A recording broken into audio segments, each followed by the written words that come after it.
క్రీస్తునందు ప్రియ సంఘమా, ప్రభువైన యేసునామమున మీ అందరికీ శుభములు.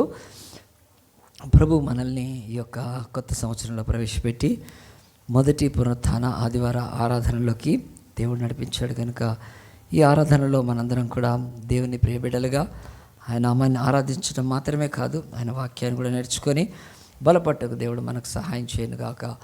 ఈ సమయంలో మరి నేను ఒక ఇంట్లోకి వెళ్ళినప్పుడు మరి అక్కడ క్యాలెండర్ చూస్తూ ఉన్నాను. క్యాలెండర్ చూస్తుంటే నాకు ఆ డేటు కన్ఫ్యూజ్ అవుతున్నాను, ఎందుకంటే ఆ డేటు సెట్ కావట్లేదు. ఏంటి ప్రాబ్లము, ఇది ఇట్లా అయిపోయింది అని చూస్తే అక్కడ ఉన్న ప్రాబ్లం ఏంటంటే ఆ యొక్క క్యాలెండర్, వాళ్ళ ఇంట్లో ఉన్న క్యాలెండరు, మరి బహుశా వాళ్ళ ఇంట్లో చిన్నపిల్లలు కావచ్చు, ఆ క్యాలెండర్ను ఏం చేశారంటే ఈ నేను చూస్తున్న డేట్ నాకు దొరకకపోవడానికి కారణము వాళ్ళు ఇట్లా పెట్టారు. క్యాలెండర్ని పెట్టినప్పుడు ఇక్కడ ఒక పైన మంత్ కనిపిస్తుంది, అది జనవరి కాదు, అది యాక్చువల్గా అది జూలై. అది సో జూలై క్యాలెండర్ చూస్తుంటే ఈ డేట్స్ నాకు తెలిసిన ఇది కాదు కదా, ఇట్లా రాదు కానీ కొంచెం సైట్ దగ్గరికి పోయి చూసినప్పుడు తెలుస్తుంది. అది ఏమిటంటే క్యాలెండర్ ఇటు పెట్టింది, అది యాక్చువల్గా ఇటు ఉండాలి జనవరి కనుక. సో ఇలాగున్న క్యాలెండర్ని ఇట్లా పెడితేనే మనము ఫస్ట్ మంత్ జనవరితో స్టార్ట్ అవుతుంది, ఇట్లా పెడితే స్టార్ట్ కాదు అది జూలైతో. కనుక మనం పెట్టుకోవచ్చు క్యాలెండరు. కనుక ఈ మాటలు ఎందుకు నేను చెప్పాల్సి వచ్చిందంటే, మనము ఏది ఫస్ట్గా ఉందో దాన్ని సెకండ్ చేయగలుగుతామా? చేయలేము, చాలా మటుకైతే చేయలేము. అది అనేక విషయాల్లో కూడా కదా. ఒక క్యాలెండరే నువ్వు జనవరితోటి స్టార్ట్ అయ్యే ఈ ఇయర్ని నువ్వు జూలైతో స్టార్ట్ చేయలేవు. ఒక పిల్లోడు తెలియక దాన్ని రివర్స్ పెట్టుంటాడు, చిన్నోడు కనుక వాడికి నెలలు తెలీదు, వాడు పెట్టుకున్నంత మాత్రాన మరి జూలై ఫస్ట్ మంత్ కాదు కదండి. ఇలాగున నేను ఎందుకు చెప్తానంటే, ఈ భూమి మీద ఎన్నో ఫస్ట్ ఉన్నాయి, వాటిని సెకండ్గా మార్చడానికి వీలు పడదు. దాంట్లో ఒకటి చెప్తాను చిన్నగా. మన డ్రెస్సింగ్ విషయం వచ్చినప్పుడు షూస్ ఫస్టా సాక్స్ ఫస్టా? కాస్త షూస్ వేసుకొని సాక్స్ వేసుకోండి ఒకసారి, ఎట్లుంటుందో చూస్తాం. రోడ్డు మీద పిచ్చి కుక్కలు కూడా కరవకుండా వదిలేస్తాయి. అవైతే ఆలోచించండి. ఫస్ట్ మనము స్నానం చేసుకుంటామా, బట్టలు వేసుకుంటామా? కదండి, ఫస్ట్ బట్టలు వేసుకొని స్నానం చేస్తే ఎట్లా వీలు పడుతుంది? కాదు కదా. మన డ్రెస్సింగ్లో ఆలోచించండి. మనం దాంట్లో కాకుండా ఎడ్యుకేషన్లోకి వస్తే, మరి ఎడ్యుకేషన్లో ఫస్ట్ ఎగ్జామ్స్ పెడతారా, లేకుంటే ఫస్ట్ సిలబస్ టీచ్ చేస్తారా? ఫస్ట్ ఎగ్జామ్స్ పెడితే ఏం రాస్తాం? సిలబస్ చెప్పినాకే రాయలేము కనుక ఆలోచించండి కదా. కాదు, ఫస్ట్ ఎగ్జామ్స్ కాదు, ఫస్ట్ ఆ యొక్క టీచింగ్ జరుగుతుంది. అలాగనే మరి ఫస్ట్ అడ్మిషనా, లేకుంటే తర్వాత ఫస్ట్ ఐడి కార్డా? అడ్మిషన్ లేకుండా ఐడి కార్డు ఇస్తే ఎవడు మొహం వేస్తారు, దాంట్లో ఏ నెంబర్ వేస్తారు? ఫస్ట్ అడ్మిషన్ తీసుకుంటే ఐడి కార్డు ఇస్తారు, నువ్వు ఏ సెక్షను, లేకపోతే నీ గ్రూప్ ఏంటి, నీ అన్నీ దాంట్లో వస్తాయి ఐడి కార్డులో అడ్మిషన్. అలాగున వీలు పడదు. ఇది ఎడ్యుకేషన్లో. ఒకవేళ మనం అగ్రికల్చర్లోకి వెళ్తే ఫస్ట్ విత్తనం విత్తాలా, లేకపోతే ఫస్ట్ దున్నాలా? విత్తనం విత్తేసి దున్నితే పీడబోద్ది కదా. దున్నుతారా ఎవరైనా అట్లా? ఎప్పుడైనా సరే కదా, ఆ టిల్లింగ్ ఏదైతే చేయాలో అగ్రికల్చర్లో ఫస్ట్ దున్ని తర్వాత విత్తనం, అది మారదు. అంతేకాదు. ఇంకా ముందుకు వస్తే మనము అగ్రికల్చరే కాకుండా ఒకవేళ మనం కన్స్ట్రక్షన్లోకి వస్తే ఫస్ట్ ఫౌండేషనా, లేకపోతే ఫస్ట్ స్ట్రక్చరా? ఫౌండేషన్ లేకుండా కదా. ఫస్ట్ గోడలన్నీ కట్టేసి తర్వాత పునాది వేస్తా అంటే ఎవరు నెత్తి మీద వేస్తారు? ఉండదు, ఆ ఇల్లు ఉండదు. ఫస్ట్ ఫౌండేషన్, ఫస్ట్ కింద తవ్వి తేనేది నిలబడుతుంది, ఎప్పుడు మారదు. అంతే. ఇంక ఇవన్నిటిలోంచి మనము ఒకవేళ రిలేషన్స్లోకి వస్తే, ఒక అబ్బాయి అమ్మాయి ఇష్టపడ్డారు, వాళ్ళ తల్లిదండ్రులు కూడా ఇష్టపడ్డారు, ఇద్దరు పెళ్లి చేయడానికి ఇష్టపడ్డారు, అన్ని ఒప్పందాలు అయిపోయినాయి, కానీ వాళ్ళకి టైం లేదు కనుక వాళ్ళు కాలనుకోండి ఏమనంటే, ఇప్పుడు మ్యారేజ్ చేసే టైం లేదు కానీ మీరిద్దరు ఫస్ట్ పిల్లల్ని కనేసేయండి అంటే, మ్యారేజ్ ఫస్టా, చిల్డ్రన్ ఫస్టా? సో అది మార్చగలుగుతామా మనం? ఫస్ట్ మ్యారేజ్, తర్వాతనే చిల్డ్రన్ కదా. కానీ వాళ్ళు చాలా బిజీగా ఉన్నాం కదా, మీరిద్దరూ మంచిగా పిల్లల్ని కనండి, తర్వాత టైం ఉన్నప్పుడు పెళ్లి చేస్తామంటారా? ఊరుకుంటుందండి సమాజం? మారదు. కనుక నేను ఇవన్నీ ఎందుకు చెప్తున్నానంటే, మానవ జీవితంలో కూడా ఏది ఫస్టో అది ఎవరు చెప్పాలి మానవులకు? కదండి, దేవుడు చెప్పాలి. ఎందుకంటే నేను ఆదియు అంతమైన అల్ఫా ఒమేగా ఉన్నాను కనుక. ఆల్ఫా ఒమేగా ఎందుకంటే అప్పట్లో లెటర్స్ అవే కనుక, అవి ఉన్న కనుక. ఇప్పుడు A to Z నేనే అంటున్నాడు కనుక ఆయన. అంటే ఈ భూమి మీద అల్ఫా ఒమేగా ఉన్నవాడు, ఆది అంతమై ఉన్నవాడు, ఆయన ఆదిలో ఉన్నవాడు, ఆదికి నుండి ముందు ఉన్నవాడు కనుక ఆయన ఏది మొదట ఆయన చెప్పాలి కనుక. ఇప్పుడు నేను చెప్పాను, క్యాలెండర్ని రివర్స్ పెడితే జూలై పెట్టుకుంటే స్టార్ట్ కాదు నీకు కదా, నీ ఇంట్లో పెట్టుకోవచ్చు నువ్వు, కానీ లోకం మాత్రము జనవరితోటే స్టార్ట్ అవుతుంది. ముందుకు వెళ్తుంది. అలాగున్నే దేవుడు ఈ భూమి మీద మనుషులు దేన్ని మొదట పెట్టుకోవాలో అది దేవుడు చెప్తున్నాడు కనుక అది మొదట పెట్టుకోకుండా మనుష్యులు సక్సెస్ కొరకు ఎన్నో ట్రై చేస్తున్నారు. సక్సెస్కి ఈరోజు డిటర్మినేషన్ ఎంతో ఇంపార్టెంట్ కదండి, హార్డ్ వర్క్ ఎంతో ఇంపార్టెంట్. ఆ తర్వాత ఈ లోకంలో ఇంటెలిజెన్స్ లేకపోతే ఆ యొక్క నాలెడ్జ్ అవసరము. ఆ తర్వాత మనుషులకి లోకంలో మరి దాని విషయమైన గోలు టార్గెట్ విషయమైన ఆ యొక్క డెడికేషన్ ఇవన్నీ ఇంపార్టెంటే. కానీ ఇవన్నీ పెట్టుకున్న మనుషులు వాళ్ళు నిజమైన దీవెన పొందజాలరు. కనుక దేవుడి యొక్క వాక్యం ఏం చెప్తుందంటే ఈరోజు మనం కొత్త నెలలో కొత్త సంవత్సరంలో వచ్చిన ఈ యొక్క మన జీవితాల్లో ఏది ఫస్ట్ అంటే ఈ లోకంలో ఎవడు పడితే వాడు ఏదో ఫస్ట్ అని చెప్పచ్చు. కానీ ఈ లోకంలో ఇంతవరకు మానవ జాతికి ఇచ్చిన ఒక పుస్తకం ఉంది, దీన్ని ఎవ్వడు అవుట్బీట్ చేయలేడు, ఇంకెప్పటికీ కాదు కూడా. యుగాంతం వైపు వస్తున్నాం కనుక ఇది 3600 భాషల్లో ఉంది. వాళ్ళు ఇప్పుడు మనం తెలుగులో ఇక్కడ ఆరాధించాం, అట్లానే తమిళనాడులోకి పోతే వాళ్ళు తమిళ భాషలో, అలాగనట్టు కిందికి పోతే కేరళ మలయాళ భాష, కొంచెం ఇటు వస్తే మహారాష్ట్రలో ఆ యొక్క ఆరాధిస్తున్నారు. సో దేవుడు ఇన్ని ప్రజల చేత, ఇన్ని భాషల చేత, ఇంతమంది సంస్కృతుల్లో ఉన్న మనుషుల చేత ఆరాధింపబడుతున్న దేవుడు ఆయన మనిషికి ఇచ్చాడు. ఏది ఫస్ట్ నీ జీవితంలో ఏది ఫస్ట్ అయి ఉండాలంటే దానికి బైబిల్లో మీరు హగ్గయి అనే గ్రంథం తీయండి. హగ్గయి అనే గ్రంథం దొరకాలంటే ఫస్ట్ మీరు న్యూ టెస్టిమెంట్ దాకా వెళ్ళండి. మత్తయి సువార్త దాకా వస్తే, మత్తయి సువార్త నుంచి వస్తే అక్కడికి మత్తయి సువార్త ప్రారంభమవుతుంది, మాథ్యూ కనుక. వెనక్కి వస్తే మలకాయి అని ఒక పాత నిబంధనలో ప్రాఫెట్ బుక్ ఉంది కనుక మలాకి కంటే ముందు జకర్యా అనే పుస్తకము ఉంది కనుక జకర్యా అనే పుస్తకము కొంచెం ముందుకు వస్తే హగ్గయి అనే ఒక మరి ఆ యొక్క ప్రవచన గ్రంథం ఉంటుంది. సో ఈ హగ్గయి అనే ఈ యొక్క మరి ప్రవచన గ్రంథము బైబిల్లో సెకండ్ షార్టెస్ట్ బుక్. అంతేకాదు ఈ హగ్గయి 39 బుక్స్లోకి చూస్తే ఓల్డ్ టెస్టిమెంట్లో 39 మలాకి, 38 జకర్యా, ఇదెంత అవుతుంది 37th బుక్. కనుక హగ్గయి అనే పుస్తకంలో దేవుడు మనుషుల జీవితాల్లో ఏది ఫస్ట్ ఉండాలో ఈ గ్రంథం ద్వారా బోధించాడు. దాన్ని మనం చూద్దాం. చూడండి, రాజైన దర్యావేషు ఏలుబడి యందు 2వ సంవత్సరము 6వ నెల మొదటి దినమున ప్రవక్తకు హగ్గయి ద్వారా యూదా దేశం మీద అధికారియు షేల్తీయేలు కుమారుడైన జెరుబ్బాబెలుకును ప్రధాన యాజకుడును యెహోజాదాకు కుమారుడైన యెహోషువాకును యెహోవా వాక్కు ప్రత్యక్షమై ఇలాగు సెలవిచ్చెను, సైన్యములకు అధిపతియగు యెహోవా ఆజ్ఞ ఇచ్చినదేమనగా అని రాయబడ్డ ఈ వాక్యము మరి కాంటెక్స్టల్గా లేకపోతే హిస్టారికల్గా మనం ఆలోచిస్తే, క్రొనాలజికల్గా ఆలోచిస్తే అందరికీ తెలుసండి. చాలామందికి హగ్గయి గ్రంథము తెలియకపోవచ్చు అండి కదా. ఎందుకంటే దేవుడి వాక్యము చదవడము, ధ్యానించడము, బైబిల్ స్టడీ చేయడము, బైబిల్ స్టడీ ఉన్న చర్చెస్కి వెళ్ళి వాక్యం నేర్చుకోవడము, వారి ఆత్మీయ జీవితాన్ని కట్టుకునే వారికి ఉండే ఆసక్తి దాంట్లో. ఇక మిగతా వాళ్ళంతా జనరల్ క్రిస్టియన్స్ కదా. జనరల్ క్రిస్టియన్స్ అంటే ఏముందండి కదా, క్రిస్మస్ ట్రీ పెట్టు, షాపింగ్లో ఏదైనా కొట్టు కదా, ఇష్టం వచ్చినట్టు తిను పట్టాలి.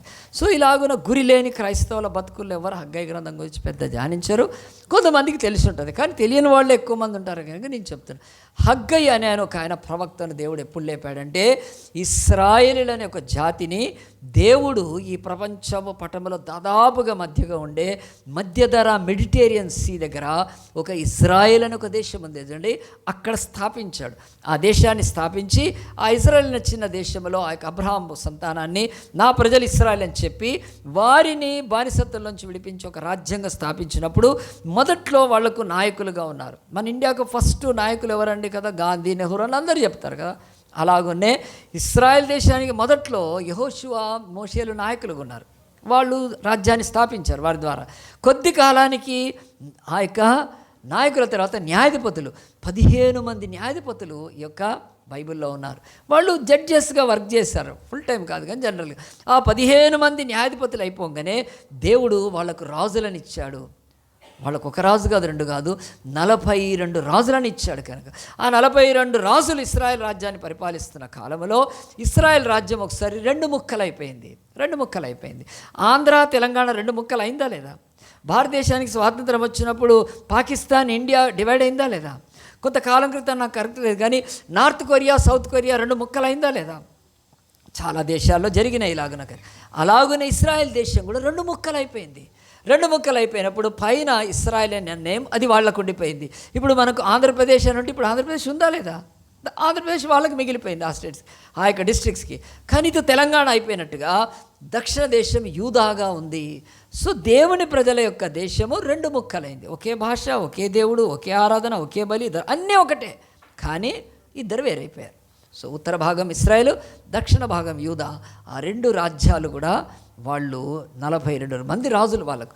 ఆ రాజులందరూ కూడా ఆ రాజ్యం రాను రాను రాను రాను రాను రాను రాను రాను మనకు మంచి సామర్థ్యం. రాజుగారి గుర్రము గాడిదైంది కనుక, ఇవి కంచర గాడిదలు అయిపోయినాయి కనుక, అడ్డగాడిదలు అయిపోయినాయి కనుక, ఇశ్రాయేల్ అనే ఉత్తర దేశము, యూదా అని ఇద్దరు పాపం చేస్తుంటే దేవుడు ప్రవక్తల్ని పంపి పంపి పంపి ఎంతకు వాళ్ళు మాట వినలేదండి.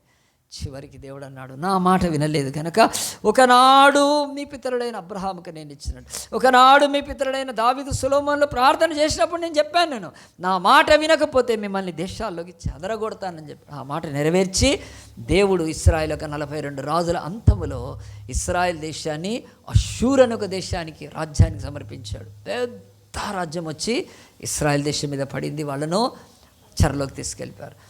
మరి అష్షూరు ఎంత పెద్ద దేశం అంటే ఈరోజు కదండి, రష్యా వెళ్ళి యుక్రెయిన్ మీద పడింది. యుక్రెయిన్ ఎంత చిన్న దేశం, సస్టైన్ అవుద్దా అండి? సరే, మీకు అర్థం కాకపోతే మన దేశం మీదకి శ్రీలంక యుద్ధానికి వచ్చింది అనుకోండి, ఏమవుతుంది? చాక్లెట్ అవుతుంది. గెలుస్తారండి? చిన్న టినీ నేషన్ కదా, ఎంతది అది కదా.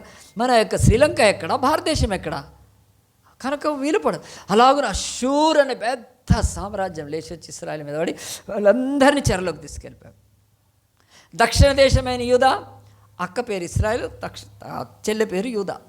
అక్క చేసిన పాపాలన్నీ చెల్లె కూడా చేస్తూ ఉంటుంది. దేవుడు నిన్ను అప్పచెప్తానని బబులోను అనే ఒక సామ్రాజ్యం భూమి మీద లేచి వచ్చి ఆ యొక్క యూదా దేశాన్ని ఆక్రమించి వాళ్ళని కూడా కాళ్లకు, చేతులకు, మెడలకు గొలుసులు కట్టి దేశాన్ని, దేవాలయాన్ని, ఇళ్లను, వాకిలు ధ్వంసం చేసి దేశమంతా కూడా దేవుడు చెప్పాడు ఇర్మియా ద్వారా, ఈ యొక్క నా భూమికి 70 ఏండ్లు విశ్రాంతి ఇస్తాను. మీరు ఎప్పుడైనా భూమికి విశ్రాంతి ఇచ్చారండి? అమ్మ మనం తొక్కితే దీనికి నొప్పి అవుతుందని దేవుడు ఇప్పించాడు తెలుసా అండి? దేవుడు అంత రోషం తెచ్చుకున్నాడు. ఆయన రోషం గల దేవుడు. నా ప్రజలకు ఇచ్చిన ఇంత దేశాన్ని విగ్రహాలతో పాడు చేశారు. ఇశ్రాయేల్ అనే దేవుని ప్రజలు విగ్రహం లేకుండా దేవుణ్ణి ఆరాధించే ఏకైక ప్రజలు ఆనాడు భూమి మీద. ఈరోజు క్రైస్తవులాగా ఆ యొక్క దేశాన్ని దేవాలయంలో విగ్రహాలు పెట్టి అబామినేషన్ కనుక దేవుడు ఆయన విసిగిపోయి వాళ్ళని అప్పచెప్పినప్పుడు ఇశ్రాయేలు ఆ యొక్క అష్షూరులోకి వెళ్ళిపోయింది. దక్షిణ దేశం యూదా బబులోనికి స్త్రీలను, పురుషులను తీసుకెళ్ళిపోయారు. వాళ్ళందరినీ కూడా బానిసలుగా చేసుకున్నారు.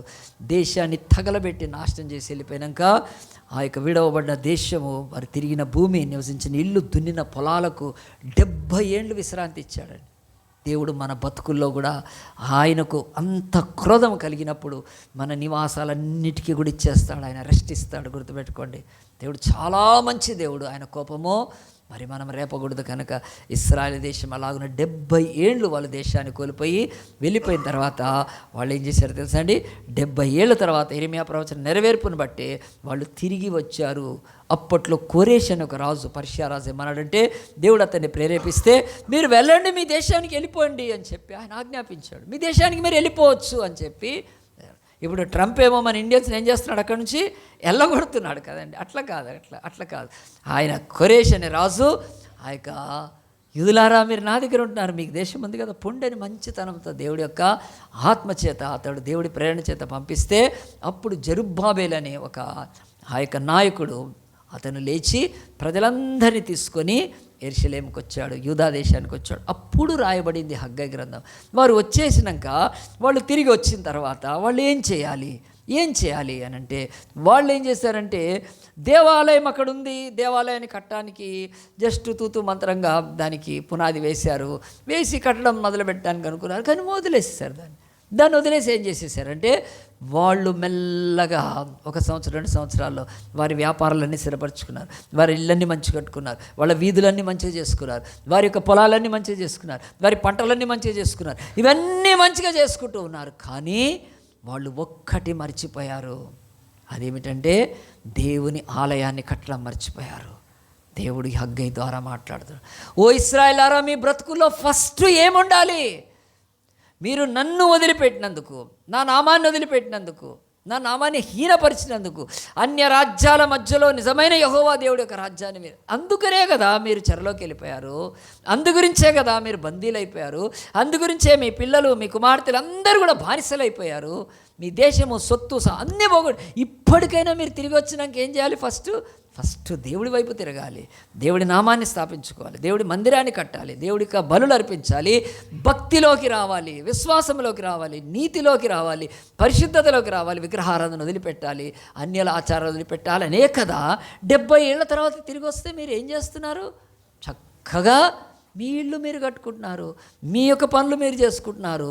మరి అప్పుడు దేవుడు హగ్గై అనే ప్రవక్తను లేపి ఆయన ఏమన్నాడంటే, మీరు దేవాలయాన్ని కట్టడానికి మీరు ఎందుకు పూనుకోవట్లేదని ఆయన చెప్తున్నాడు. చూడండి, ఇప్పుడు నేను చెప్పిన వాక్యం అంతా కూడా మొదటి వచనంలో, దర్యావేష ఆనాడు ప్రపంచాన్ని పరిపాలిస్తున్న కాలం మాదీయుడతను, మాదీయుల కాలం నుంచి తర్వాత కొరేష్ కాలం, పర్షియా కాలం వచ్చే వరకు వాళ్ళు బయటపడ్డాక రెండో వచనము, ఆ యొక్క దేవాలయాన్ని మందిరాన్ని కట్టకుండా ఉండకున్నప్పుడు ఆ యొక్క వాళ్ళు నిర్లక్ష్యం చేస్తున్నప్పుడు హగ్గై అనే అతను రెండో వచనంలో అంటున్నాడు. చూడండి, యెహోవా దేవుడి యొక్క మాట చొప్పున సమయం ఇంకా రాలేదు, యెహోవా మందిరమును కట్టించుటకు సమయం ఇంకా రాలేదని ఈ జనులు చెప్పుచున్నారే.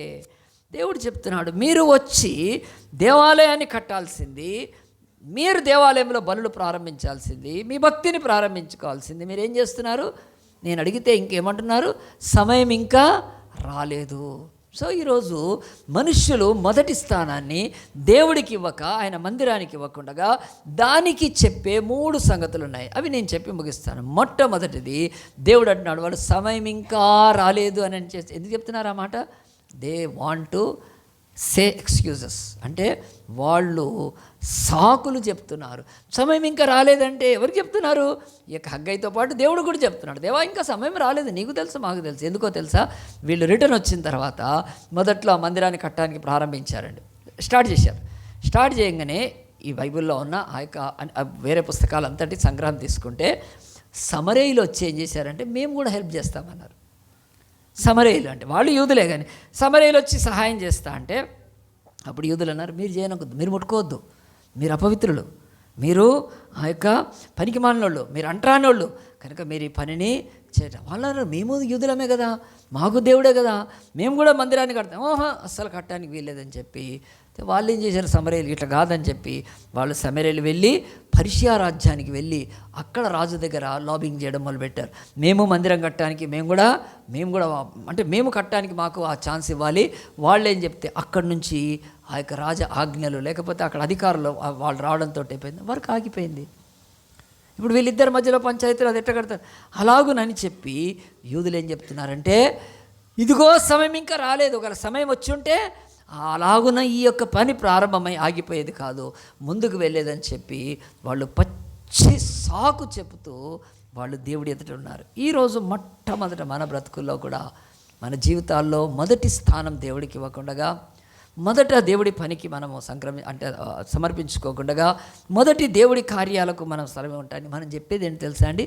ఫస్ట్ చెప్పేది మనము సాకులే. సో బైబిల్ చెప్తుంది, ఆ యొక్క ఇంగ్లీష్లో చెప్పాలంటే స్టాప్ మేకింగ్ ఎక్స్క్యూజెస్. నువ్వు ఫస్ట్ ఎక్స్క్యూజెస్ చెప్పడం మానేస్తేనే నీ బ్రతుకులో దేవుడికి నువ్వు మొదటి స్థానం ఇవ్వగలుగుతావు. నాకు నా జీవితంలో లేకపోతే జరిగిన ఒక ఆమె యేసుప్రభువుని నమ్మిందండి.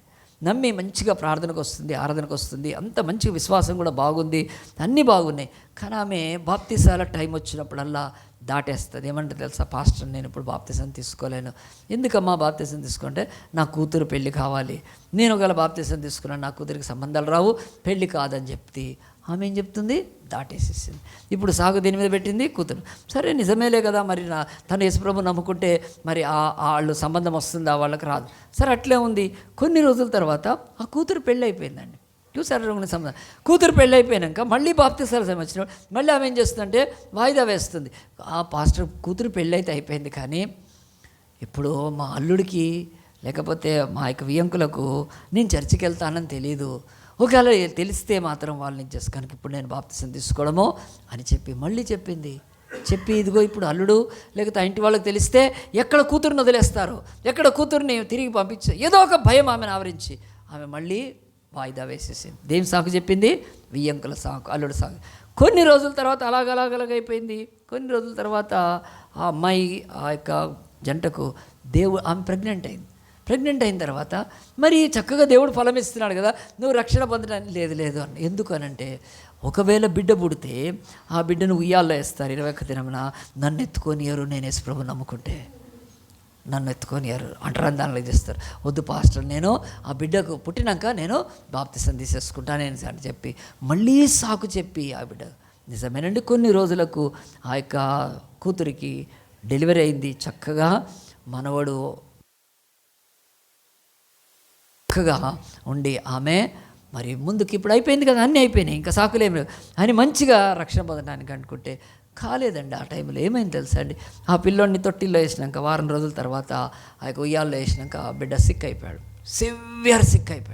సిక్ అయిపోయాక పరిగెత్తుకొని వచ్చి ఏడుస్తూ, పాస్టర్ ఆ యొక్క బిడ్డ బతకాలి, ఆ బిడ్డ బతికితే అందరూ కూడా రక్షణ పొందుతారు, నువ్వు ప్రార్థన చేయి. 4 సార్లు ఫోన్ చేసి మళ్ళీ ఫోన్ చేసి చెప్పింది. నేనేమీ మాట్లాడలేదు. ఆ బిడ్డ, నేను ఒకటి చెప్పాను, బతికినా చచ్చినా రక్షణకు సంబంధం లేదు.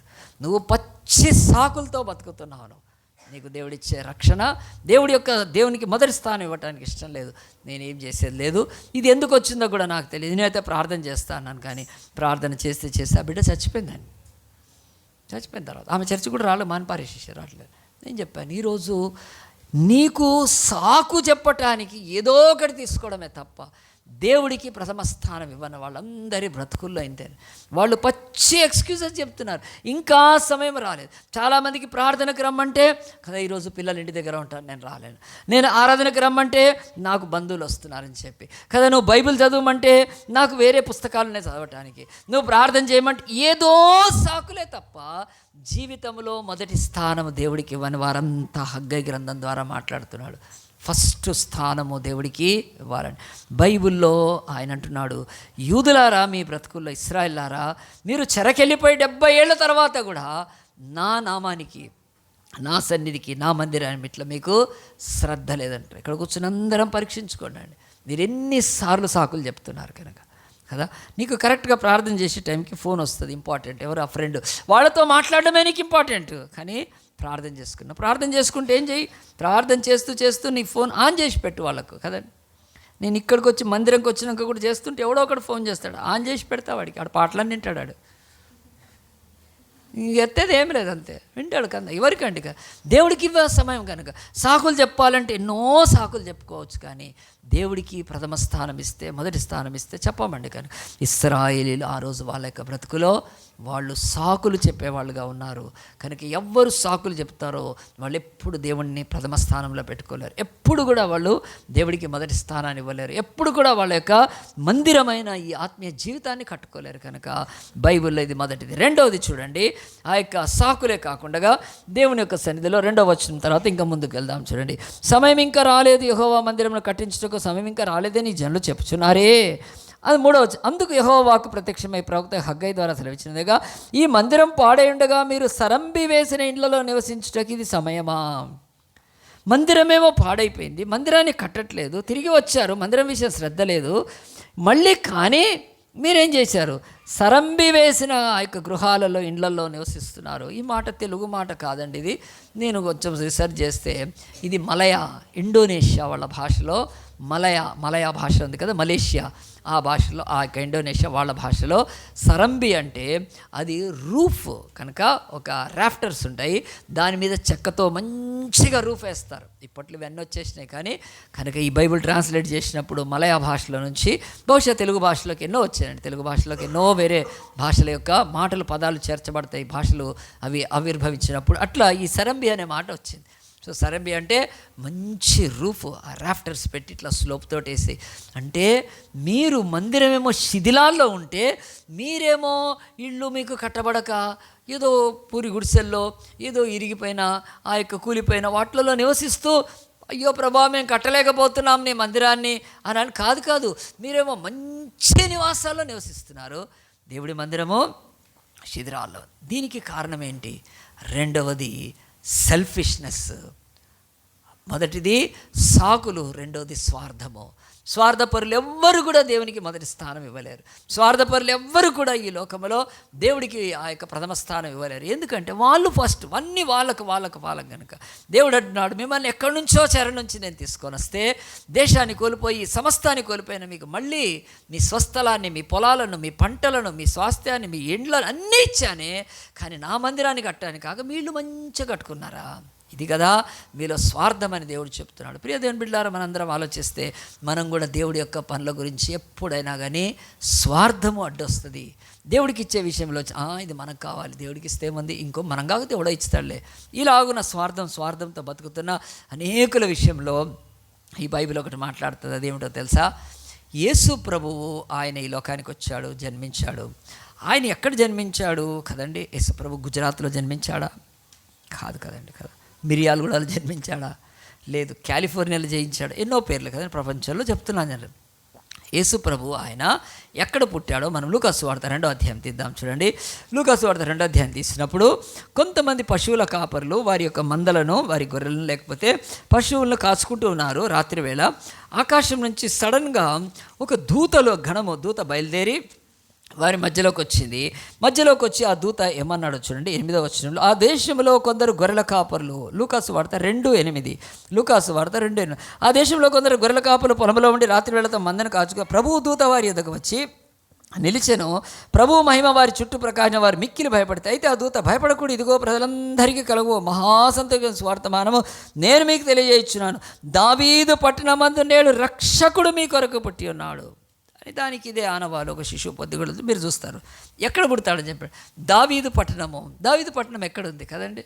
దావీదు పట్టణం ఎక్కడుంది అంటే, మరి భూమి మీద దేవుడు ఒక పట్టణాన్ని బయలుపరుస్తున్నాడు. ఎవరి ద్వారా? దేవదూతల ద్వారా. దావీదు యొక్క పట్టణం. దావీదు ఎవరు? ఒకప్పుడు జీవించిన రాజు. ఆయనకు ఒక పట్టణం ఉందా అంటే ఉంది. ఆ పట్టణం పేరు ఏంటో తెలుసుకోవాలంటే మీకా గ్రంథంలో 5వ అధ్యాయం 2వ వచనం ఉన్నది. మీకా గ్రంథం 5. ఓ బెత్లెహేమా, ఎఫ్రాయిములో నువ్వు కదా ఎంత మాత్రం యూదుల అల్పమైన దానవు కాదు, అంటే యూదులను నీ ప్రజలను పరిపాలించి అధిపతి నీలోంచి వస్తాడు అని దేవుడు మీకా గ్రంథం 5వ అధ్యాయం 2వ వచనంలో సెలవిచ్చింది. ఏంటది? ఆ ఎఫ్రాయిములో ఉండే బెత్లెహేము, అది దావీదు పట్టణం అంటే. సో ఇక్కడ ఎందుకు పుట్టాలండి యేసు ప్రభు? ఇప్పుడు ఎవరైనా డెలివరీ కావాలనుకున్నారనుకోండి, ఎవరికైనా ఒక స్త్రీకి పాపం డెలివరీ కావాలనుకుంటే ఆమెను ఒక టౌన్లో ఉన్నారు, టౌన్లో నుంచి వాళ్ళు ఒక విలేజ్ వైపు వెళ్తారా లేకపోతే సిటీ వైపు వస్తారా? సిటీలో సూపర్ స్పెషాలిటీ ఏదైనా కానీ సిటీలో ఎంతదైనా సరే డాక్టర్లు చేయగలిగిన ఎక్విప్మెంట్తో పాటు హైలీ క్వాలిఫైడ్ డాక్టర్స్, వాళ్ళు గైనకాలజీ ఎవరో ఒకళ్ళు ఇక్కడ ఉంటారు సిటీలో. అంతేగాని ఊర్లోకి పోతే ఎవరుంటారు? అక్కడ ఆర్ఎంపీ డాక్టర్లు ఉంటారు. ఇచ్చారంటే పోతాం కనుక ఏముండదు కదండి. ఏముంటుంది అక్కడ? ఏమేమి మెడికేషన్ ఉంటుంది? ఇక్కడ దేవాతి దేవుడి సృష్టికర్త ఆయన యెరూషలేము అనే పట్టణాన్ని వదిలిపెట్టి పక్కన ఉన్న ఒక బెత్లెహేము అనే చిన్న టౌన్లో పుట్టడానికి ఇష్టపడుతున్నాడండి. ఎందుకు ఆయన ఇష్టపడుతున్నాడు?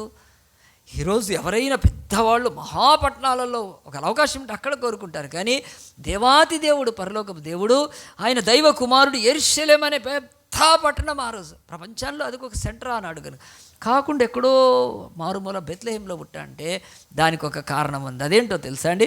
మీరందరూ సమూయేలు గ్రంథం 2వ సమూయేలు గ్రంథం తీయండి, 7వ అధ్యాయం తీస్తే అక్కడ దానికి జవాబు దొరుకుతుంది. ఈ యొక్క బెత్లెహేములో దావీదు కూడా పుట్టాడు ఒకప్పుడు కనుక ఆ యొక్క దావీదు పుట్టిన ఆ పట్టణానికి దావీదు పట్టణం అని తర్వాత పేరు వచ్చింది. కానీ దేవుడు ఆ పట్టణాన్ని ఎందుకు మనకు బైబిల్లో తీసి చూపిస్తున్నాడంటే దేవుని యొక్క వాక్యము 2వ సమూయేలు గ్రంథము 7వ అధ్యాయం తీస్తే అక్కడ ఇలాగుంటుంది. యెహోవా నలుదిక్కులు అతని శత్రువుల మీద అతనికి విజయం ఇచ్చి అతనికి నెమ్మది కలుగజేసిన తర్వాత రాజు తన నగరియందు కాపురం ఉండి నాతానను ప్రవక్తను పిలువనంపి నేను దేవదారు మనతో కట్టిన నగరియందు నివాసం దేవుని మందసం డేరాలో నిలిచి ఉన్నది కదా అని రాజైన దావీదు ఒకనాడు తాడు రాజైనాక అతడు యెరూషలేముకు వచ్చి రాజ్యాన్ని విస్తరమైన 4 దిక్కుల శత్రువుల మీద సమాధానం పొందినాక ఎన్నో యుద్ధాలు చేసి ఆయన కొంత నెమ్మదిలోకి రాగానే ఆయన ఒకరోజు పండుకున్నప్పుడు అప్పటికే ఆయనకు రాజనగరం మంచి జబర్దస్త్ ఉంది. ఆ యొక్క దంతపు చెక్కతో కట్టిన నివాసం కనుక మీరు ఎవరైనా దంతపు చెక్కతో కట్టింది నివాసంకి ఏమైనా డౌట్ అనిపిస్తే బైబిల్లో రాసినాయి. మీరు బెంగళూరు వెళ్ళండి, మైసూర్కి వెళ్తే అక్కడ ఆయన మైసూరు మహారాజు ఆయన కట్టుకున్నాడు. అప్పట్లో ఏసీలు లేవు, ఫ్యాన్లు లేవు, కరెంటు లేదు. ఇవేవీ లేవు కనుక అప్పట్లో రాజులు చల్లగా ఉండాలంటే ఆ చెక్కతో కట్టుకున్న వాటితో ఉండేవాళ్ళు. కనుక నేను లాస్ట్ టైం బెంగళూరు వెళ్ళినప్పుడు, మేము సిటీ టూర్ చేసినప్పుడు వెళ్ళాం, బెంగళూరుకి వెళ్ళినప్పుడు అది కూడా చూపించారు. దాంట్లో ఇట్లా నడుస్తుంటే టక్ టక్ శబ్దం, మంచిగా 2 ఫ్లోర్స్ కట్టారండి. అది ఒక ఈరోజు జస్ట్ ఒక మ్యూజియం లాగా పెట్టారు. కనుక మనము మైసూరు మహారాజు కదండి, ఆయన జీవించిన ఆ యొక్క దాంట్లో మనం చూడవచ్చు. టిప్పు సుల్తాన్ అనుకుంటుంది, అలాగున కట్టారు. కనుక ప్రియ దేవుని బిడ్డలారు, ఎందుకు చెప్తానంటే రాజులు, రాజ్యాలు కలిగిన వాళ్ళు, అధిపతులు వీళ్ళంతా మంచి నివాసాల్లో ఉంటారు. దావీదు కూడా తన యుద్ధం అంతా కంప్లీట్ అయిపోయి ఆయన మంచిగా ఒక ఆలోచన చేయొచ్చు, ఏంటంటే నాకు ఒక మంచి ప్యాలెస్ కట్టండి. కాదండి, ఆయన ఏం చేశాడు తెలుసా?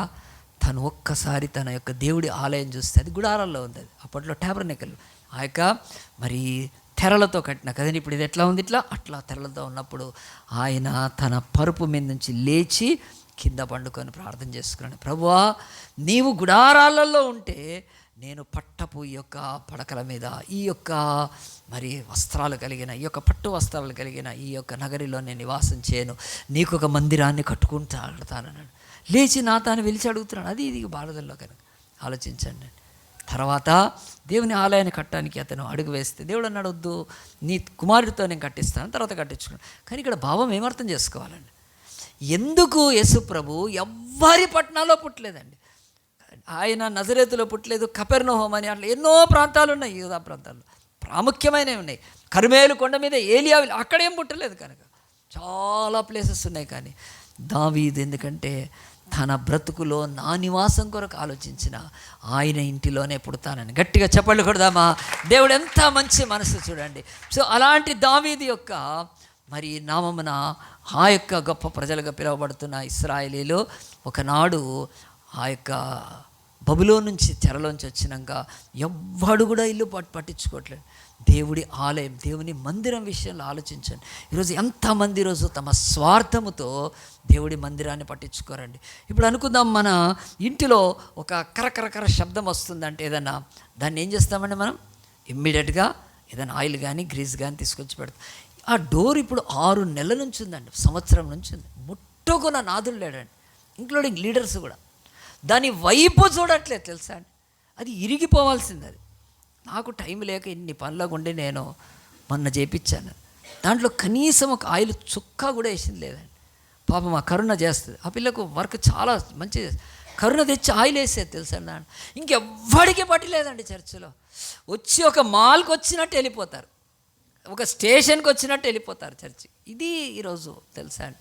మీ లైఫ్లో ఫస్ట్ గాడ్స్ ప్రామిసే లేదు మీకు, అసలు ఆ యొక్క దాసే లేదు. కనుక నేను చెప్తున్నాను, నాకు ఉందని నేను గట్టిగా చెప్పగలుగుతాను. నేను ఇంత ఉన్నప్పుడు, నేను 6th 7th క్లాస్ చెప్తున్నప్పుడు వెళ్ళేవాడిని మందిరంకి. వెళ్తే అప్పుడు ఇవి లేవండి, కార్పెట్లు లేవు, ఈత సాపలు.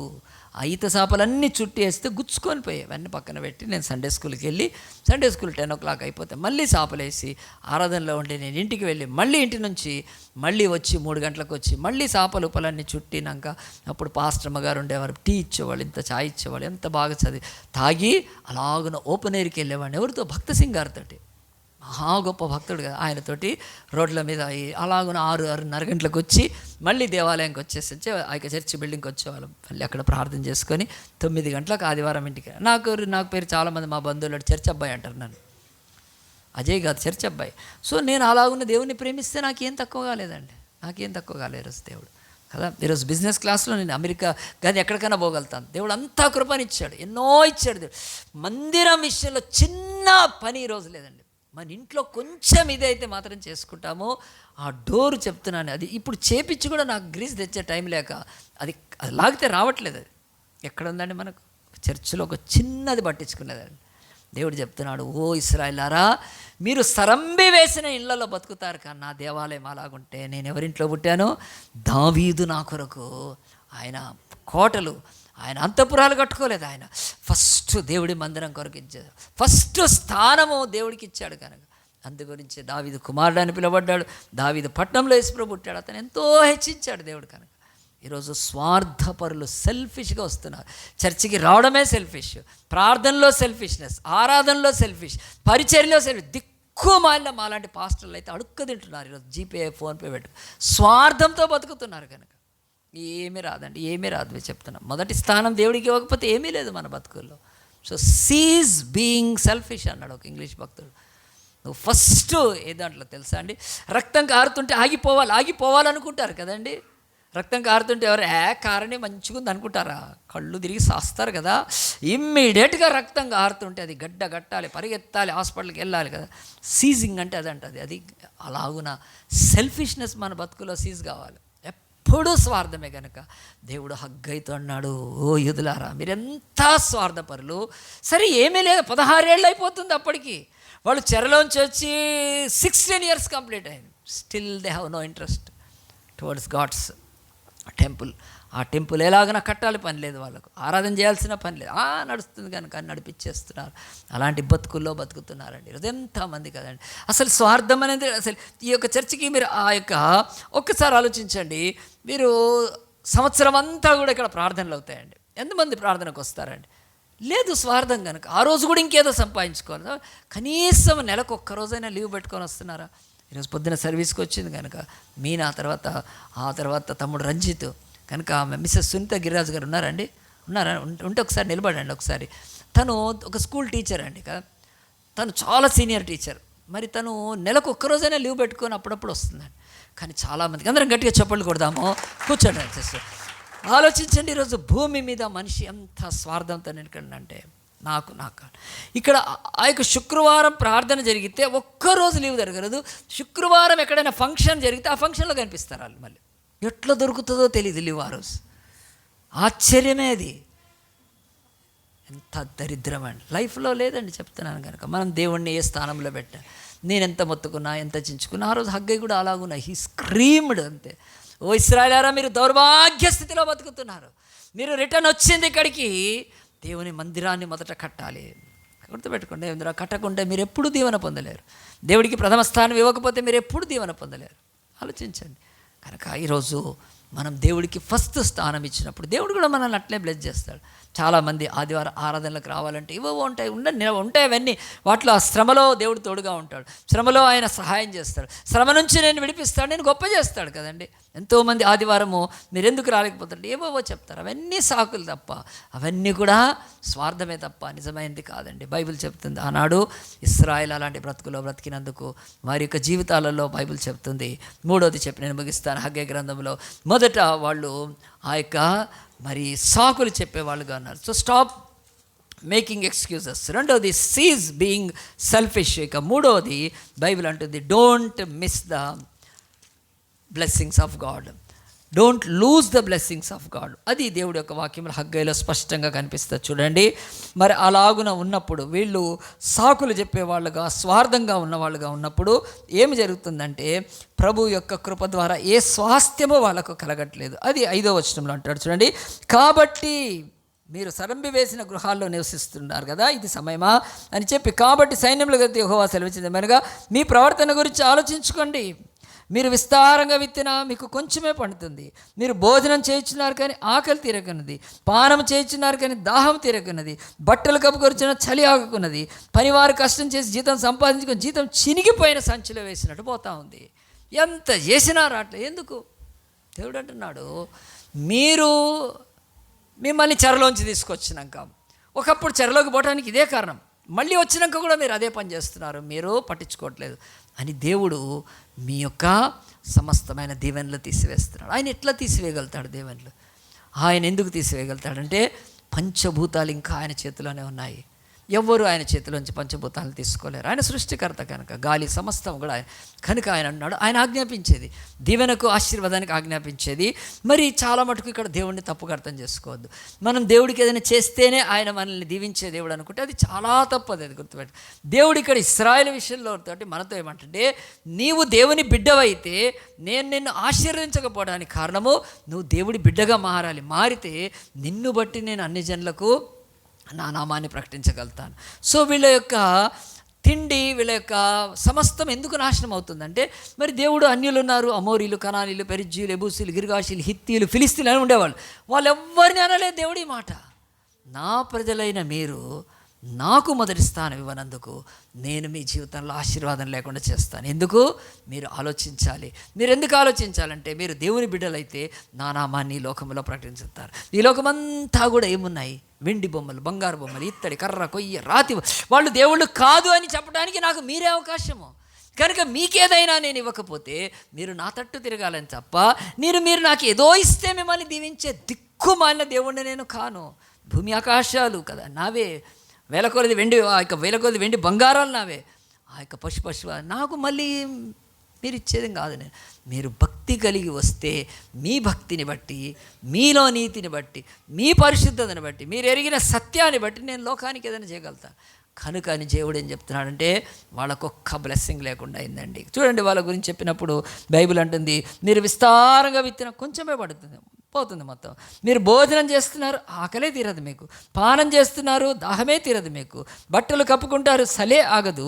కష్టపడి పని చేస్తారు, అంతా పోతుంది. కనుక ఆ జేబులో ఏది ఆ యొక్క చినిగిపోయిన సంచిలో వేసినట్టు అవుతుందని చెప్పి దేవుని యొక్క వాక్యము ఆ తర్వాత చెప్తున్నాడు. చూడండి, దేవుని యొక్క వాక్యము 9వ వచనంలో, విస్తారంగా కావాలని మీరు ఎదురు చూసిరు కానీ కొంచెముగా పండెను. మీరు దారిని ఇంటికి తేగా దాన్ని చెదరగొట్టింది. ఎందుకని? అందుచేతనే యెహోవా వాడుచున్నాడు, నా మందిరము పాడై ఉండగా మీరందరూ మీ ఇండ్లు కట్టుకుంటూ త్వరపడి చేతనే కదా. కాబట్టి మిమ్మల్ని బట్టి ఆకాశం మంచు కొరకైనది, భూమి పండగైనది. నేను భూమికి పర్వతాలకు అనావృష్టి కలగజేసి ధాన్య విషయంలో, ద్రాక్షల విషయంలో, తైల విషయంలో, భూమి ఫలించే సమస్త విషయంలో, మనుషుల విషయంలోను, పశువుల విషయంలో, చేతుల విషయంలో ఆయన అంటున్నాడు, భూమిలోనూ క్షామము పుట్టించున్నాను, కరువు పుట్టించున్నాను. మీరు తెలుసుకోవాలి. ప్రియ దేవుని బిడ్డలారా, మనం దేవుడికి మొదటి స్థానం ఇవ్వకుండా మన పనులు ఏమైనా, మనం ఏమైనా దీవెన పొందుతామా? ఆలోచించండి. నేను లాస్ట్ ఒకటి చెప్పగలుగుతాను. ఒకతను బాలాపూర్ నుంచి వచ్చేవాడు. అప్పుడు అతను వస్తే ఏం చేశాడంటే, మంచిగానే ప్రభువులో ఉన్నాడు, మంచిగానే ఉన్నాడు. అతడు ఒక ఉద్యోగం చేస్తున్నాడు, ఉద్యోగం వదిలిపెట్టేసేసాడు, వ్యాపారం చేయాలి. ఒక వ్యాపారం చేశాడు. కానీ ఆ వ్యాపారం స్టార్ట్ చేసినట్టు నాకేం చెప్పలేదండి. ఎవరో అతని ఫ్రెండ్ చెప్పాడు, ఏంటి చర్చికి రావట్లేదు, అది అంటే ఈరోజు కూడా ఉంటుందని చెప్పి ఆదివారం సరే చేసుకో.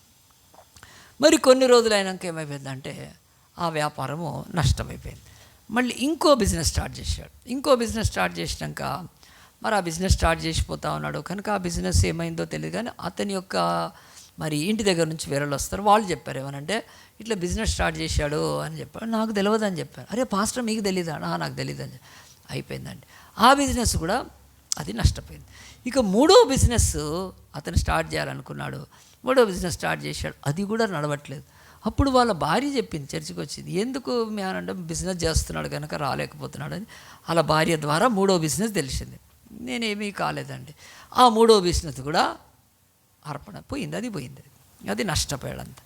ఇక ఇప్పుడు నాలుగో బిజినెస్, దాదాపు ఒక 2 years 3 yearsలో నాలుగో బిజినెస్ స్టార్ట్ చేసినప్పుడు ఏం చేశాడంటే, వాళ్ళ భార్యకు అర్థమైంది, మనం ఏం చేసినా కానీ మనం పాస్టర్ని విలువట్లేదు, పాస్టర్కి ఇచ్చట్లేదు, కనుక ప్రతి బిజినెస్ అది నష్టపోతున్నామని చెప్పి నాలుగో బిజినెస్కి ఏం చేశారంటే, వాళ్ళు కలిసి భార్యగా వచ్చి నన్ను పిలిస్తే నేను వెళ్ళి ఏం చేశానంటే ఆ బిజినెస్ని డెడికేట్ చేశాను. బిజినెస్ డెడికేట్ చేసినాక వాళ్ళు ఏమనుకున్నారంటే, పాస్టర్ వచ్చాడు కనుక ముఖ్యంగా అమ్మాయి ఖచ్చితంగా ఇది దీవెన పొందుతుంది, ఆశీర్వాదం పొందుతుంది, విస్తరిస్తుంది, మంచిగా అవుద్దానికి ఇక పోయిన నష్టమంతా అనుకున్నాను. కానీ నాలుగో బిజినెస్ అయితే కుప్పగూలిందండి. హల్లెలూయా. ఆ బోర్డు కూడా అక్కడే ఉండిపోయింది. పాస్టర్ హ్యాండ్ ఎట్లాంటిది, ఆయన లెగ్ ఎట్లాంటిది, ఇంకా పాస్టర్ మంది తీసుకుపోలేదు. ఆ రోజు డబల్ లెగ్ అవుతుంది, తీసుకుపోలేదు. ఏం బుక్ జరిగింది? దేవుడు అంటున్నాడు, మీరు మొదటి స్థానం దేవుడికి ఇవ్వలేదు. పాస్టర్ వస్తే కాదు, అక్కడ మీరు దేవుడికి మొదటి స్థానం ఇచ్చినప్పుడు, ఫస్ట్ బిజినెస్ చేసినప్పుడు పాస్టర్కి నేను చెప్పాల్సిన పనే లేదు, ఆయనతో నాకు పనే లేదు, నేను చేసుకోను, నా శక్తి, నా జ్ఞానము, నా కానీ మొదటి బిజినెస్ ఎత్తి కుప్పైంది, రెండోది కుప్పైంది, మూడోది, నాలుగోది మహా కుప్ప అయిపోయింది. బోర్డు కూడా అక్కడ వదిలేసేసి వెళ్ళిపోయాడు. ఎందుకంటే అంటే పాస్టర్ చేస్తే, ప్రార్థన చేస్తే దీవెన పొందుతుందంటే, అసలు ఫస్ట్ బిజినెసే దీవెన పొందేది. నీకు దేవుడి మీద ఫెయిత్ లేదు, దేవుడికి మొదటి స్థానం లేదు, కనుక అలాగనైపోయిందండి. అలాంటి కుటుంబాల గురించి నేను చర్చలు ఎత్తుకోవడం కూడా నాకు బాధ. ఎందుకంటే వాళ్ళకు దేవుడికి మొదటి స్థానం లేదండి, మొదటి స్థానం లేదు. మా తల్లిదండ్రులు, పూర్వీకులు, పితరులు చెప్తారు, ఈరోజు మేము ఇట్లా ఉన్నామంటే హైదరాబాదులో ఎంత ఆస్తులు కూడా దేవుడు మాకు ఇచ్చాడంటే, మా చిన్నప్పటి నుంచి మా అమ్మ వాళ్ళు చెప్పేవాళ్ళు అనమాట. వాళ్ళు మొదటిది బియ్యము ఆ యొక్క తీసుకెళ్ళి రోజు వండుతారు కదండి, బియ్యము ఇప్పటికీ ప్రాక్టీస్ చేస్తారు.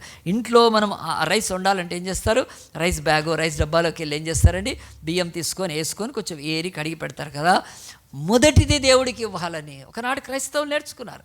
నేర్పించారు కనుక వాళ్ళు మొదటి పిడికిలు తీసి ఏం చేసేవాళ్ళు తెలుసా అండి, ఇంకో డబ్బా ఉంటుందంట, ఆ డబ్బాలో వేసేసి ఆ తర్వాత మళ్ళీ కొన్ని పిడికిలు తీసుకొని వాళ్ళు అన్నమాట అది నెలకు నిండిపోద్ది కదా, అది తీసుకొచ్చి పాస్టర్లకు ఇచ్చేవాళ్ళు. అయ్యా పాస్టర్ గారు ఇది మా మొదటిది పిడికిలు, రోజు తీసి ఇచ్చేవాళ్ళు. ఎంత అని కాదు, ఎంత ఇస్తే అది. అప్పుడు పాస్టర్లు అలాగున ఈ రోజులాగా లేదు కదండి, ఇలా ఈ కరెన్సీ డబ్బులు అంతా కూడా లేవు అప్పట్లో. ఆ యొక్క రైస్ పాస్టర్ గారు కుటుంబానికి అట్లా దేవుడికి ప్రేమించి మొదటిది ఇచ్చిన వాళ్ళు వాళ్ళ తరాల తర్వాత ఈరోజు ఎంత బ్లెస్ అయ్యారండి. ఈరోజు మాత్రం చాలా మనుషులకు దేవుడు మొదటి స్థానం కాదు, బైబిల్ చెప్తుంది. మరి ఇంతగా నేను చెప్పిన బిజినెస్ విషయంలో ఎందుకు అలా కలుగుతుందంటే అది ఏదో మరి వ్యతిరేకత కాదు, బైబిల్ చెప్తుంది. చూడండి, సామెతల గ్రంథం తీయండి, 3వ అధ్యాయం తీయండి. దేవుడి యొక్క వాక్యం బహు స్పష్టంగా మరి ఈ యొక్క మహా గొప్ప సొలొమోను మహారాజు 3000 సామెతలు 1005 కీర్తనలు రాశాడండి. దేవుడు రాపిచ్చాడు ఆయనతోటి, అంత జ్ఞానం ఇచ్చాడు. అతడు ప్రతిదీ పరీక్షించిన తర్వాత అతడు అర్థం చేసుకునేవే రాశాడు కనుక అవి సామెతల్లాగా, ప్రొవర్బ్స్ లాగా. సామెతల గ్రంథం 3వ అధ్యాయం 5వ వచనం, నీ స్వబుద్ధిని ఆధారము చేసుకొనక నీ పూర్ణ హృదయంతో యెహోవా యందు నమ్మిక ఉంచుము. నమ్మిక ఉంచడం ఆయనకు మొదటి స్థానం. నీ ప్రవర్తన అంతటి యందు ఆయన అధికారం ఒప్పుకొనుము, అప్పుడు ఆయన నీ త్రోవలను సరళం చేసేస్తాడు. దేవుడు నేను జ్ఞానిని కదా అనుకోవద్దు, యెహోవా యందు భయభక్తులు కలిగి చెడుతనను విడిచిపెట్టు, అప్పుడు నీ దేహానికి ఆరోగ్యం, ఎముకలకు సత్తువ, నీ రాబడిలో ప్రథమ ఫలం ఇచ్చి నీ ఆస్తిలో యెహోవాకు భాగం ఇస్తే అప్పుడు 10వ వచనం గ్రేట్. నీ కొట్లల్లో, కొట్లు అంటే ఏంటండి, గోడౌన్స్ కదండి. ఎవరికైనా గోడౌన్ ఉందా ఇక్కడ ఇంట్లో? మీ ఇంట్లో మహా అంటే స్టోర్ రూమ్ ఉంటుందండి కదా.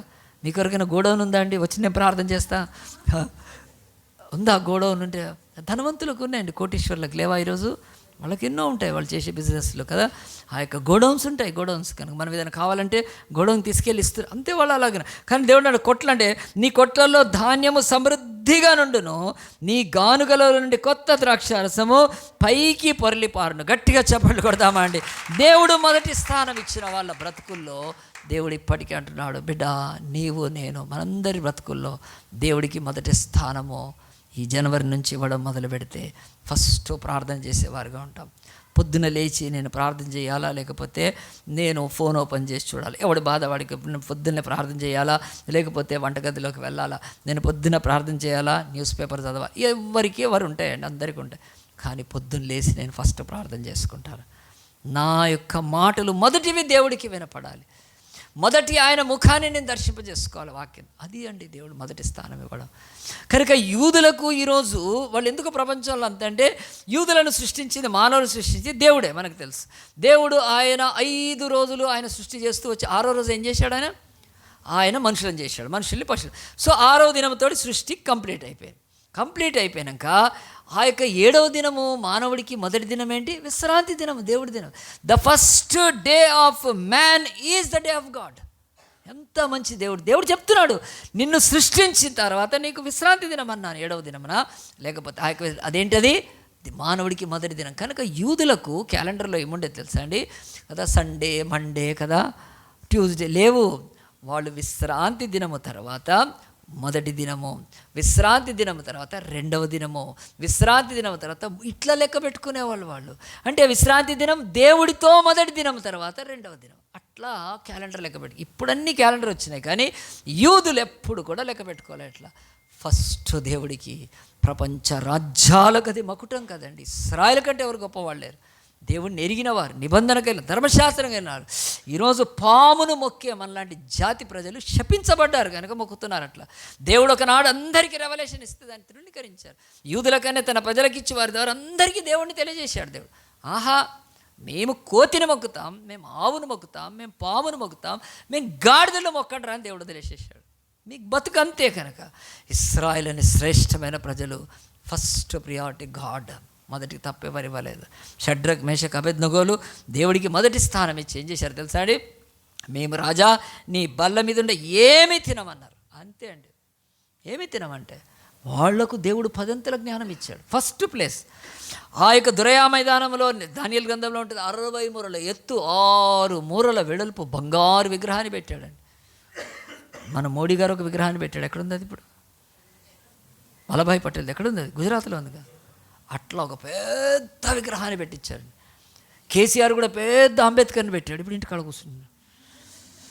పెద్ద పెద్ద బొమ్మలు పెడితే కష్టం అండి. అలాగున్న వాడు పెద్ద బొమ్మ పెట్టి ఏం చేశాడంటే వాడి ఫేసే పెట్టించుకుంటాడు. వాడి ఫేస్ ఎట్లా ఉందో అట్లా కదా. నన్ను మొక్కాలంటే అందరు మొక్కిన షడ్రక్ అబేద్నగో మిషాయిల్ మొక్కలేదు కండి.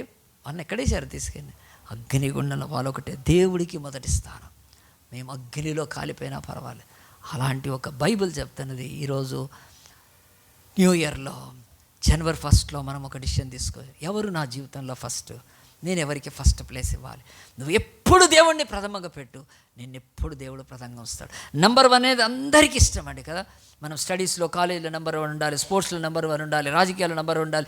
ప్రతి మనుషులందరూ కూడా నెంబర్ 1 స్థానాన్ని కోరుకుంటారండి. మేమే ఫస్ట్ ఉండాలి, మేమే ఫస్ట్ చేశామని. కానీ దేవుడు అంటున్నాడు, బిడ్డ ఈ భూమి మీద వాటన్నిటి పక్కన పెడితే నీ జీవితంలో దేవుడి బిడ్డ దేవుడిని ప్రథమంగా పెట్టుకుంటాడు. కనుక చివరిగా ఒక మాట చెప్పి ముగిస్తాను. యేసుప్రభు ఒకరోజు ఆయన భూమి మీద ఉండగానే ఆయన యూదయ గలిలయ సమరయ ప్రాంతాలు తిరుగుతూ ఉన్నాడు. ఆయన ఆంధ్ర, తెలంగాణ, రాయలసీమ అంటారు కదా. అట్లనే వాళ్ళకు కూడా ఉన్నాయి 3 ప్రాంతాలు. మనకు బాగా దగ్గరకు ఉంది ఎందుకో మరి కదండి. ఆ ఇశ్రాయేల్ దేశము మన తెలుగు వాళ్ళది బాగా కనెక్షన్స్ బాగున్నాయి కనుక ఇప్పుడు 2 ఎట్లా మొక్కినాయి వాళ్ళు మొక్కి. అట్లా యూదయ గలిలయ సమరయ ప్రాంతాలు తిరుగుతున్నప్పుడు యేసు ప్రభుకు చూపించేవాళ్ళు. ప్రభు ఇది దేవాలయము, ఇది అది అన్నీ చూపిస్తూ ఉన్నాడు. ఒకరోజు మాట్లాడుతూ ఉన్నాడు. 3 సంవత్సరాలు అయిపోతున్నట్టుంది. అప్పుడు యేసు ప్రభువు చెప్పేశాడు, అడిగాడు, నన్ను నా గురించి మనుషులు ఏమనుకుంటున్నారు, నన్ను ఎవరైనా అనుకుంటున్నారంటే, నువ్వు ప్రవక్త అయిన ఏరియా ఏదో అనుకుంటున్నారంటే యేసుప్రభు ఏం చెప్పాడు తెలుసా? ఆయన శిష్యులు ఏమన్నారు? నీవు క్రీస్తు అని నమ్ముతున్నామన్నారు. అప్పుడు వెరీ గుడ్, మంచిదే. కానీ వినండి, నేను ఆ యొక్క దుర్మార్గుల చేతికి అప్పగింపబడతాను. వారు నన్ను హింసించి, నన్ను సిలువ వేసి, నన్ను చంపి పారేస్తారు, నేను తిరిగి లేస్తాను అని చెప్తే ఆయన శిష్యులకి ఈ మాట మంచిగా అనిపించలేదండి. ఏంటి ఇంకా నిన్ను చంపేస్తారా, నువ్వు ఎంతోమందిని చచ్చిపోయిన వాళ్ళే బతికించగలుగుతున్నావు, దయ్యాల వల్ల వాళ్ళకి డైజెస్ట్ కాకుండా వరకు. పేతురు అప్పుడే చేయబట్టుకొని నడుస్తూ ఉన్నాడు. గట్టిగా పేతురు చేయబట్టుకొని, దేవా ఇది నీకు దూరం అవును గాక అన్నాడు, ఇది నీకు జరగకుండా. అప్పుడు వెంటనే యేసుప్రభు అన్నాడు, సైతానా పో అని గట్టిగా అన్నాడు. పొరని అన్నట్టుగా అన్నాడు దేవుడు నన్ను. యేసుప్రభు ఎంత భయంకరంగా మాట అనాల్సి వచ్చిందంటే, ఆ మాట ఎక్కడుందో నేను చూపించి ప్రార్థన చేస్తాను. చూడండి, మార్క్స్ వార్త 8వ అధ్యాయం తీయండి.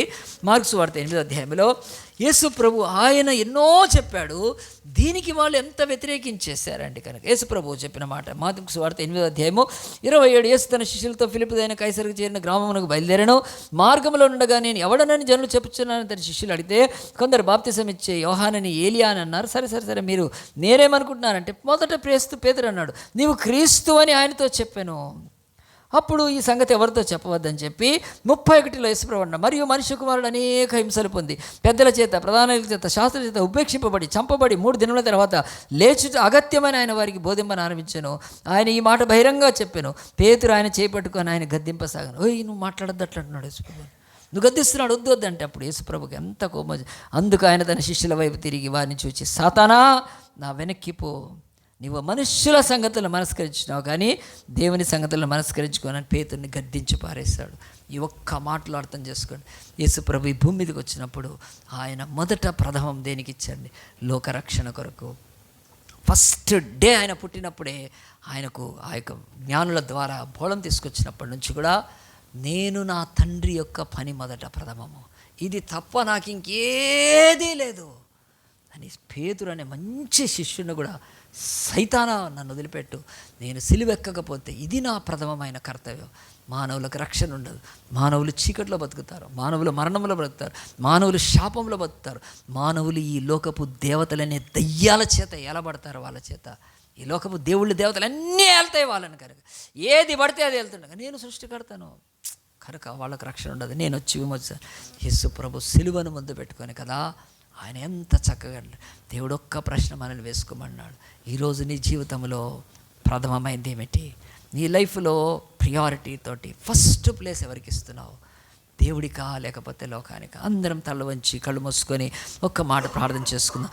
హగ్గై గ్రంథం ద్వారా ప్రపంచానికి దేవుడు చెప్తున్నాడు, ఇశ్రాయేలారా మీరు నా మందిరాన్ని నిర్లక్ష్యం చేసి సరంబి వేసిన గృహాల్లో నివాసం చేస్తున్నారంటే, ఎంత నిర్లక్ష్యం చేసి నాకు ఇవ్వవలసిన మొదటి స్థానాన్ని మీ బ్రతుకులో ఇవ్వకుండా మీరు దీవెన పొందగలుగుతారా? ఆశీర్వాదం పొందగలుగుతారా? ముందుకు వెళ్ళగలుగుతారా?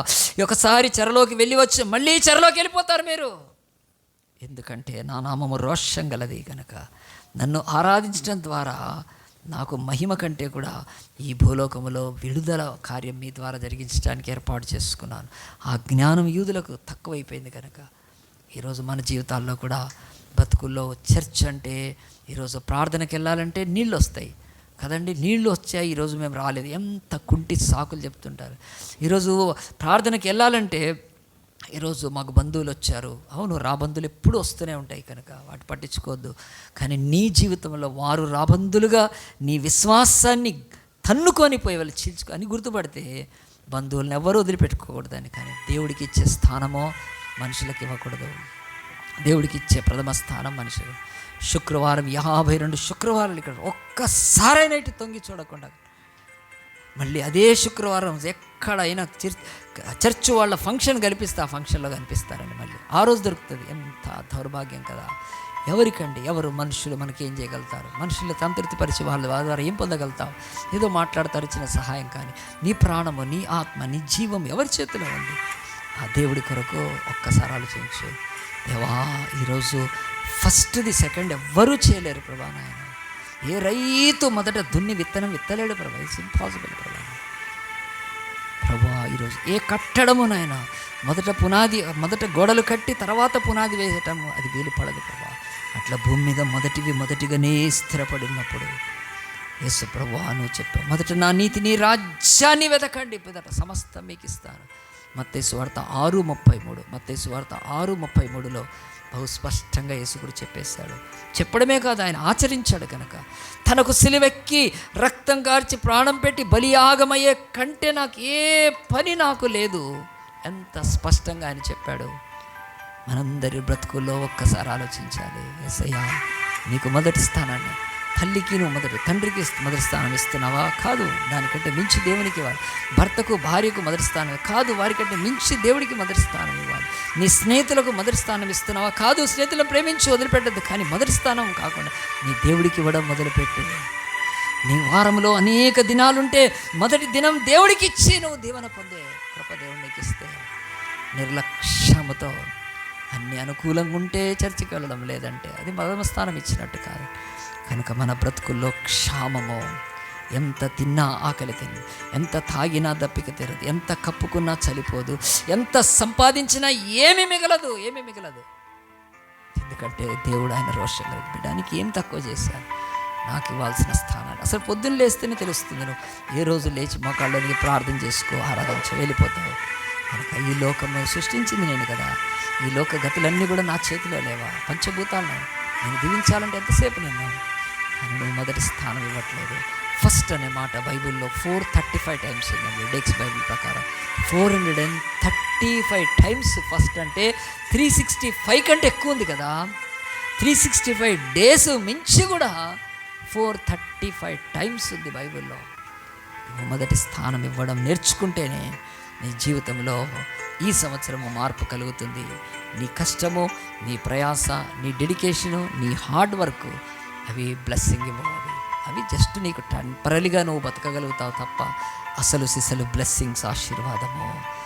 మందిరము పాడై ఉండగా, శిథిల స్థితిలో ఉండగా, నా ప్రజలారా సారంబి వేసిన గృహాల్లో తింటూ తాగుచున్నారా. ఎంత మంచి పాట రాశారండి. ఈ పాట చిన్నప్పటి నుంచి వింటాను నేను ఆ పాట. కానీ రోజు పొద్దున ఫస్ట్ సర్వీస్లో కూడా బిడ్డలు పాడారు ఆ పాట కూడా. ఆలోచించండి ప్రియదేవుని బిడ్డలారా, నువ్వు ఫస్ట్ క్యాలెండర్లో జనవరి 1 పెట్టుకోవడం తప్ప నువ్వు క్యాలెండర్ తిప్పి పెట్టుకోలేవు. నువ్వు పెట్టుకుంటే ఎవడన్నా వస్తే నువ్వు ఫూల్ అనుకుంటారు. ఎట్లా స్టార్ట్ అవుతుంది రా జూలైతో ఇంకా. జనవరి ఈజ్ ద బిగినింగ్. దేవుడే మనకు ఆది కనుక ఆయనతో ప్రారంభించుకుంటే ఈ సంవత్సరము, ఆయనకు ప్రాధాన్యత ఇస్తే ఈ సంవత్సరము మన బ్రతుకుల్లో ఆయన దీవెనలు చూస్తాము. యేసు ప్రభువు కూడా అలాగున ఈ భూమి మీద తండ్రికి మొదటి స్థానాన్ని ఇచ్చి, ఆయన ఆకాశం కింద పడి ఏ నామమున కూడా రక్షణ లేకుండా అన్ని నామాల కంటే పైనామముగా మన దేశంలో ఒక దేవుడి పేరు 1 కోటి సార్లు రాసుకోండి. 1 కోటి సార్లు కాదు, 10 కోట్లు రాసుకున్నా అది అంతే. రాసుకోవటానికి పూసుకోవటానికి యేసుతో సమానం ఎవడు కాదు. యేసు 210 దేశాలలో ఆరాధింపబడుతున్న దేవుడు. ఆ దేవుడు నీకు దొరికితే ఆయనను పక్కన పెట్టి ఆయనకు తక్కువ స్థానం ఇస్తే నువ్వు చాలా అవివేకంలో ఉన్నావు. మొదటి స్థానం ఇవ్వు, దేవుడు నేను దీవించి ఈ సంవత్సరం ఆశీర్వదిస్తాడు. పాస్టర్లు గిమ్మిక్కులు ఉమ్మిక్కులు చేస్తే ఏమీ కాదు, మాయలు చేస్తే ఏమీ కాదు. దేవుడు అలాంటి మాయస్వరూపి కాదు. ఆయన సత్యవంతుడు, ఆయన నీతిమంతుడు, వెలుగుమైన దేవుడు. ఆయనలో చీకటి ఎంత మాత్రం ఉండదు. దొంగలీలు పాస్టర్లు కొంతమంది అని చెప్తారని తప్ప అదంతా ట్రాష్. కానీ హగ్గై చూపించి నీతో దేవుడు మాట్లాడుతున్నాడు. సరి చేసుకుంటే దేవుడు నీ కృప, దేవుడి కృప నీ బ్రతుకు మీదకి ఈ సంవత్సరం వస్తుంది.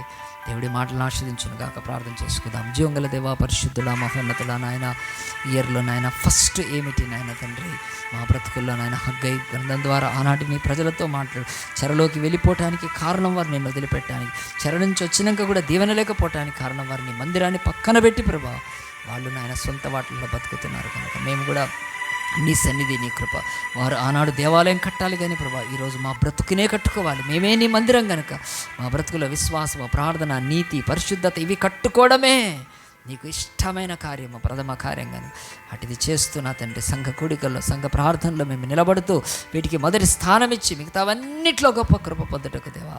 ఈ లోకంలో నీకు మొదటి స్థానాన్ని ఇవ్వక తమ డబ్బును వాడుకున్న వాళ్ళు అయ్యా వడ్డీలు కట్టి నాశనం అయిపోతున్నారు ఈరోజు ప్రభా. నీకు మొదటిసారి ఎంత కుదేలైపోయారు ప్రభా నాయన.